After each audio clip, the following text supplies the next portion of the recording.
Assalamualaikum, Kak Ina. Waalaikumsalam, Bang. Ya, alhamdulillah sehat ya. Sehat, Alhamdulillah. Udah nyampe rumah Alhamdulillah. lagi, Alhamdulillah udah sehat. Wabah kampung. Nah, aman-aman. Aman. Aman ya. Nia kat terus kampung pasti keaman, Bang. Ini masalahnya kalau dalam terus kampung, jadi kurang aman. Baik, Kak Ina, ini nanti akan live ya. Kita live dengan teman-teman lainnya yang berada di ruang Instagram ini.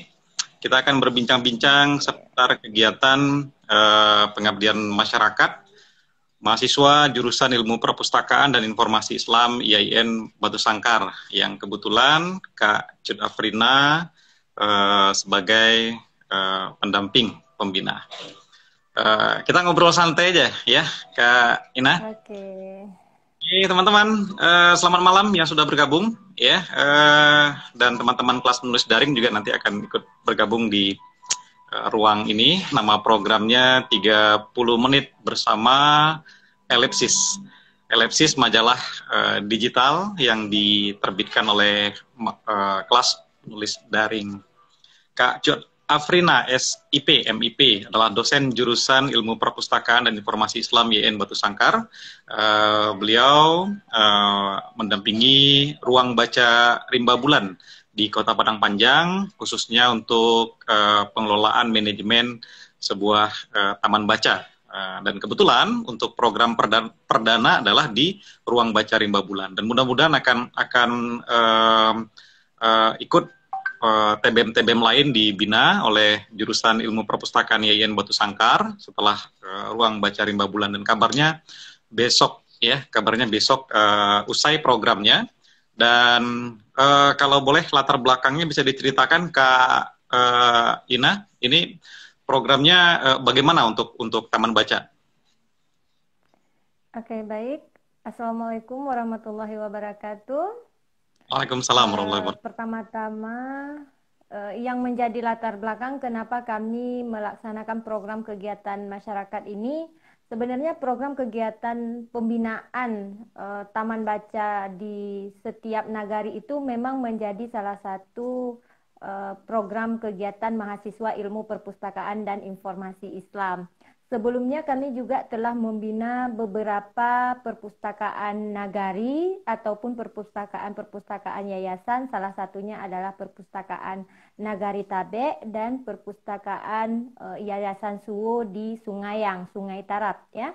Jadi sebelumnya program ini sebagai langkah dari jurusan Ilmu Perpustakaan untuk membina taman baca masyarakat yang memang perlu adanya pendampingan, khususnya dari pihak jurusan Ilmu Perpustakaan, di mana di sini kami melihat bahwa masih banyak TBM-TBM yang memerlukan pendampingan untuk pengelolaan manajemen, khususnya di bagian pengolahan koleksi. Setelah kami survei pertama yaitu ke Taman Baca Rimba Bulan, kami melihat bahwa koleksi yang ada di situ masih kurangnya pengelolaan, karena dilihat dari latar belakang pembina ataupun latar belakang dari pengurus TBM itu sendiri yang memang bukan berlatar belakang ilmu perpustakaan. Kemudian kami melihat bahwa peluang ini menjadi potensi besar bagi jurusan ilmu perpustakaan untuk mereka itu lebih dikenal oleh masyarakat bahwa jurusan perpustakaan itu tidak hanya di kantor gitu, tetapi juga mereka juga harus berkontribusi di masyarakat khususnya seperti itu. Kemudian setelah beberapa kali saya juga membaca bahwa Padang Panjang merupakan daerah terkenal dengan literasi, kota literasi. Kemudian di sini dengan adanya perkembangan TBM yang sangat pesat dan sekarang sudah mencapai 36 TBM, itu menjadi motivasi terbesar bagi saya itu untuk melihat bagaimana program literasi untuk menuju literasi UNESCO itu bisa didukung oleh TBM-TBM yang ada di Padang Panjang khususnya seperti itu, Pak Subhan. Menarik programnya Kak Ina. Ada berapa mahasiswa yang turunkan untuk melakukan pendampingan dan poin-poin kegiatannya apa saja, Kak Ina? Tadi disebut ada bank ya, misalnya penomoran buku dan lain sebagainya. Oke. Kemarin itu program kami itu ada 38 mahasiswa yang kami turunkan berdasarkan shift yang telah kami tentukan seperti itu. Karena keterbatasan kita di sini, yang pertama kita mahasiswa juga memiliki kegiatan yang lain seperti itu ya. Kemudian mereka juga membagi 2 shift antara Minggu Sabtu seperti itu. Jadi setiap shiftnya memang kami full 20 orang setiap hari, dan programnya yang pertama, tahap pertama kemarin, hari pertama kami sudah selesai melaksanakan proses seleksi koleksi, di mana proses seleksi koleksi ini kami lakukan karena di situ kami melihat bahwa berasumsi seperti ini, mungkin ada koleksi yang tidak cocok untuk dibaca anak-anak, karena di situ kan potensinya yang membaca itu anak-anak. Jadi perlu kita seleksi terlebih dahulu koleksi yang cocok untuk dibaca di anak-anak dan koleksi yang cocok dibaca oleh kalangan remaja ataupun dewasa seperti itu. Jadi proses seleksi itu dilakukan di hari pertama, dan ada beberapa koleksi yang memang tidak cocok untuk dilayangkan di Taman Baca, dan itu sudah usang istilahnya, bukan hanya karena kontennya saja seperti itu ya. Kemudian dilanjutkan dengan proses pengklasifikasian. Proses klasifikasi ini dilakukan selama 3 hari sampai terakhir tadi. Itu guna untuk melakukan penomoran pada setiap koleksi yang ada di Taman Baca Rimba Bulan. Kemudian dari hasil pengklasifikasian di Taman Baca Rimba Bulan, sekarang ini yang sudah berhasil diklasifikasi yaitu 884 judul atau koleksi yang sudah selesai diklasifikasi seperti itu.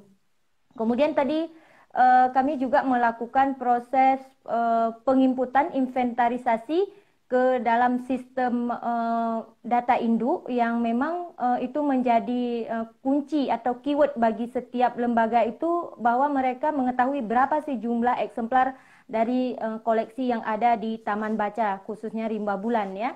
Kemudian hasil inventarisasi tadi hampir 1.576 eksemplar yang ada di ruang baca Rimba Bulan. Setelah itu kami melakukan proses pembuatan call number, dan alhamdulillah call number itu berhasil kami laksanakan sampai dengan tahap tadi, sudah berhasil sampai dengan 1.500 sekian buku, dan sudah di-shelving sesuai dengan penomoran berdasarkan standar DW Decimal Classification seperti itu. Dan sekarang koleksi yang ada di Taman Baca Rimba Bulan itu sudah memenuhi standar DW Decimal Classification seperti itu. Sudah memenuhi standar ya. Menurut Kak Ina, seberapa penting pendataan buku-buku ini bagi sebuah rumah baca, taman baca, dan apa keuntungannya bagi si pemustaka dan si pengelola? Oke, baik. Sangat besar keuntungannya bagi setiap lembaga untuk menginventarisasi setiap koleksi yang masuk di perpustakaan. Terutama tadi di Taman Baca Rimba Bulan itu ada sumbangan dari luar ya, ada sumbangan dari luar. Jadi kita sudah mengidentifikasi itu bahwa koleksi-koleksi tersebut itu tidak hanya dari proses pengadaan saja, tapi juga ada dari proses hibah ataupun proses tadi ada istilahnya orang di situ katanya ini buku ini kami sumbangkan istilahnya. Jadi disumbangkan dalam bentuk koleksi yang tidak dibaca lagi, jadi disumbangkan ke di Taman Baca Rimba Bulan, sehingga koleksi itu kita tahu atas nama siapa disumbangkan, dan kalau misalnya nanti buku itu hilang, maka kita akan tahu oh buku tersebut akan hilang, akan tidak ada lagi di rak karena sudah hilang seperti itu. Karena ketika proses pencarian ataupun disebut dengan retrieval information science, itu akan kita lihat bahwa Ketika kita melihat di data induk, itu buku itu tidak tersedia lagi. Maka kita dapat ketahui bahwa koleksi tersebut itu sudah tidak berada di rak lagi seperti itu. Karena proses seleksi itu memang sudah dilakukan berdasarkan standar seperti itu. Jadi koleksi yang hilang di rak itu nanti akan kita ketahui. Misalnya tadi ada 5 eksemplar, C1 sampai dengan C5. Apabila salah satu C-nya hilang, C4, maka kita akan mengetahui bahwa sisa koleksi itu hanyalah tersisa 4 seperti itu. Karena memang sudah ditata sedemikian rupa dan kita akan lebih mudah menelusuri ketika seseorang itu bertanya tentang koleksi-koleksi yang ada di Taman Baca Rimba Bulan seperti itu. Sama istilahnya seperti kita menggunakan OPAK, Online Public Access Catalog. Jadi si pemustaka ketika datang ke Rimba Bulan itu mungkin karena koleksinya yang lumayan banyak sekarang, mungkin susah untuk menelusuri satu-satu di raknya. Jadi bisa bertanya ke petugasnya, Pak, saya mau mencari buku ini. Bisa ditelusuri dari data itu. Oh, ada tersedia. Sebentar saya ambil di rak 800. Jadi langsung menuju ke rak 800. Tidak perlu dari rak 00 sampai ke 800 yang paling ujung seperti itu. Jadi langsung ke sumber informasi yang relevan seperti itu.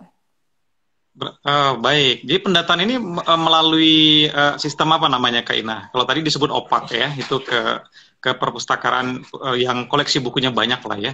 Kalau ini ke mana? Ke data apa namanya? Oke. Tadi masih di data Excel, tapi kalau kita ingin mendigitalisasikan, kita bisa mengimport. Namanya nanti akan diimport ke dalam sistem, dan sistem itu akan mensupport semua koleksi yang ada di Rimba Bulan. Itu bisa dengan cara kita membuat scan barcode, kita tinggal menambahkan scan barcode, ataupun kita bisa juga dengan cara membuat semacam sistem proses penelusuran sejenis program SLIM atau yang dikenal di perpustakaan umum sekarang itu adalah OPAC, Online Public Access Catalog. Cuman karena kita di sini masih kapasitasnya kurang dari 5.000 koleksi, jadi kita masih bisa menggunakan data Excel seperti itu dan mempermudah juga kita dalam proses penelusuran seperti itu. Kabarnya besok selesai ya programnya, Kak Ina? Iya, besok serah terima hasil karya dari mahasiswa ilmu perpustakaan yang sudah tertata dengan rapi dan memang sudah memenuhi standar gitu, seperti itu. Dahsyat, IAIN Batu Sangkar. Kalau boleh tahu program ini apakah baru perdana atau sebelumnya sudah dilakukan untuk taman baca lain atau sekolah, perpustakaan sekolah dan lain sebagainya? Kalau dari perpustakaan sekolah itu kami mendapatkan sejenis apa namanya ya, undangan ataupun disurati dari pihak sekolah untuk proses pendampingan dalam rangka pengelolaan bahan pustaka ataupun dalam rangka misalnya pembinaan terhadap perpustakaan itu ketika mereka mengikuti event ataupun lomba seperti itu. Tapi sekarang terlepas dari itu kami memang sudah memberikan peluang besar bagi mahasiswa itu untuk langsung bergabung kepada masyarakat dengan program pembinaan secara menyeluruh terhadap TBM maupun sekolah. Dan itu disesuaikan dengan prosedur yang telah ditetapkan, yaitu pihak TBM ataupun pihak sekolah itu mengirimkan surat kepada jurusan Ilmu Perpustakaan dan Informasi Islam di Fakultas Usuluddin Adat dan Dakwah sebagai bentuk pendampingan yang akan kami lakukan. Sehingga kami ketika terjun ke lapangan, kami mempunyai legalitas hukum bahwa kami memang benar-benar menjalankan proses pembinaan tersebut seperti itu. Sama seperti halnya dengan Rimba Bulan, sebelum kami melakukan pengabdian masyarakat di Taman Baca Rimba Bulan, kami juga mensurvei terlebih dahulu apakah cocok Rimba Bulan menjadi sampel sebagai pilot project bagi mahasiswa dalam melakukan proses pengelolaan bahan pustaka gitu, seperti itu. Oke, dahsyat Kak Ina. Ini programnya akan berlanjut ke TBM-TBM lain barangkali? Bisa jadi seperti itu karena kami mahasiswa itu memang siap ditempatkan di mana saja karena mereka sesuai dengan kebutuhan yang dibutuhkan oleh TBM yang ingin mendapatkan pendampingan dari pihak kampus. Seperti yang saya bilang dari awal, kami hanya mendampingi seperti itu, bukan membiayai ya, kami hanya mendampingi proses pengelolaan bahan pustaka seperti itu. Oke, baik, Kak Ina. Kalau boleh tahu, selama Kak Ina dan tim ya, tim mahasiswa YIN Batu Sangkar berada di ruang baca rimba bulan khususnya, dan barangkali juga nanti akan bersifat umum di taman-taman baca lainnya. Persoalan apa yang Kak Ina lihat dari ya baik buku-buku dan lain sebagainya, manajemen lainnya, barangkali yang ditemukan dan itu bisa menjadi masukan bagi ruang baca rimba bulan khususnya.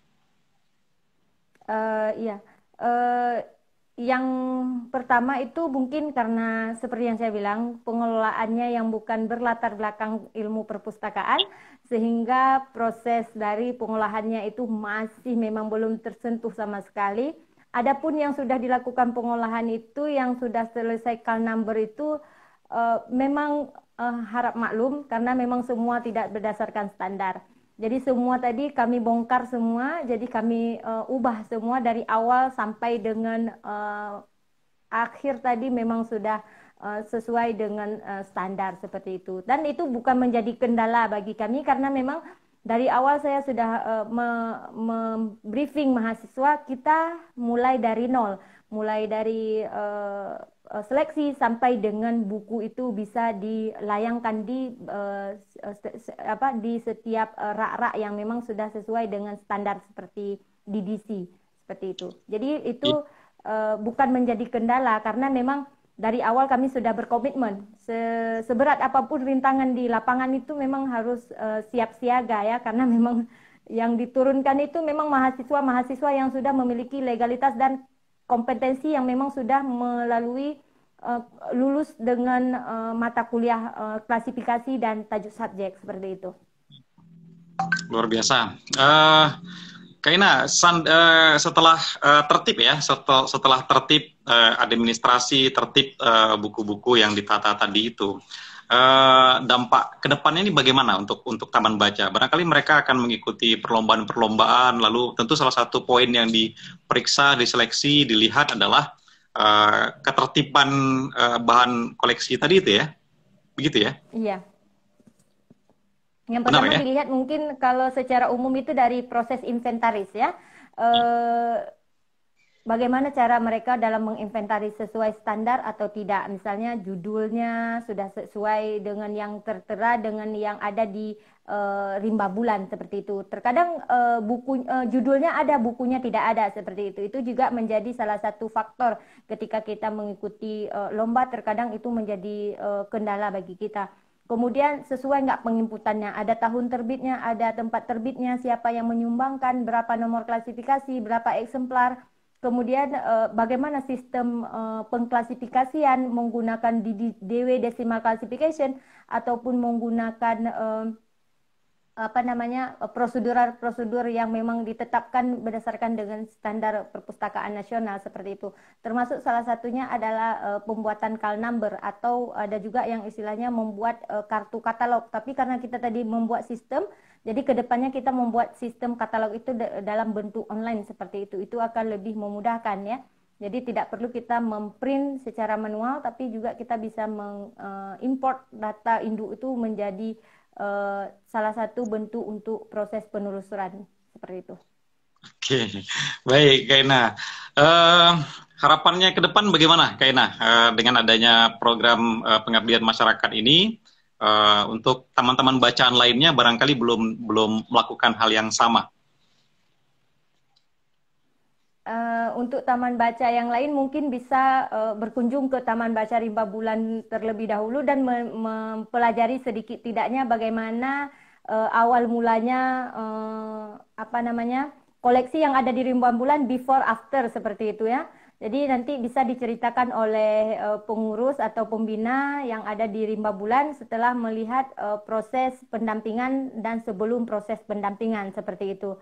Kalau kami menilai kami sendiri, otomatis nanti kami akan memuji diri sendiri. Tapi terlepas dari itu, memang kami butuh penilaian dari pihak TBM, apakah itu memang sudah layak dikatakan sesuai dengan sistem pengolahan atau tidak. Maka dari itu kami melihat dari awal, before, dan sekarang sudah selesai dan memang sudah data induknya nanti akan kami berikan kepada pihak pengurus dan kedepannya bisa dilanjutkan seperti yang telah kami buat seperti itu.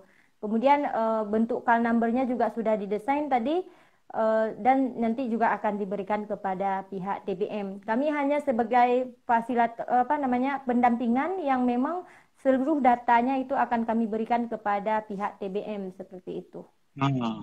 Jadi memang Kak Ina ternyata tidak sekedar membuka rumah baca saja, tidak sekedar membuat taman bacaan saja, tapi juga penting ya ilmu tentang penataan buku, koleksi buku, sehingga semuanya terkelola dengan baik. Ya seperti halnya perpustakaan-perpustakaan umum yang sudah profesional dalam pengelolaan bahan bacaan itu, begitu ya, Kak Ina? Iya. Baik. Kaina, satu pesannya untuk pegiat-pegiat literasi di Kota Padang Panjang, di Sumatera Barat, atau di Indonesia bahkan. Oke, baik. Bagi pegiat literasi yang ada di seluruh Indonesia, saya berharap bahwa di sini kita biarpun berlatar belakang yang berbeda dalam keilmuan, tetapi kita saling mendukung untuk tetap memajukan taman baca yang ada di daerah manapun sekalipun. Itu kita harus lebih peka bahwa jurusan ilmu perpustakaan itu juga berperan aktif untuk peningkatan literasi baik dalam pengelolaan manajemen ataupun dalam kegiatan-kegiatan lain yang memang sangat mendukung untuk program peningkatan literasi di daerah terpencil sekalipun seperti itu. Jadi kita tidak perlu minder bahwa setiap penggerak literasi itu mempunyai visi dan misinya tersendiri. Dan itu menjadi motivasi besar bagi kita untuk terus maju tanpa melihat siapapun dia, dimanapun dia, apapun pendidikan dia, seperti itu. Kita hanyalah manusia yang memang tidak luput dari kesalahan dan kita harus saling melengkapi untuk meningkatkan literasi seperti itu. Baik, terima kasih Kak Cut Afrina, SIP, MIP, dosen ilmu perpustakaan dan informasi Islam Yayan Budi Sangkar yang telah hadir 30 menit di program ngobrol bareng Elipsis. Kaina bermanfaat sekali ilmunya. Di lain kesempatan nanti kita ngobrol lain seputar perpustakaan, literasi, dunia kepenulisan kreatif ya Kaina. Sukses untuk karirnya dan salam untuk teman-teman dan teman-teman dosen Batu Sangkar. Terima kasih Kaina. Assalamualaikum warahmatullahi wabarakatuh. Dan teman-teman yang sudah mengikuti obrolan ini, ya mudah-mudahan bermanfaat dan kita ketemu di program berikutnya. Selamat malam, selamat istirahat, salam Elipsis. Kita tutup ya, Kaina dan teman-teman. Iya, iya.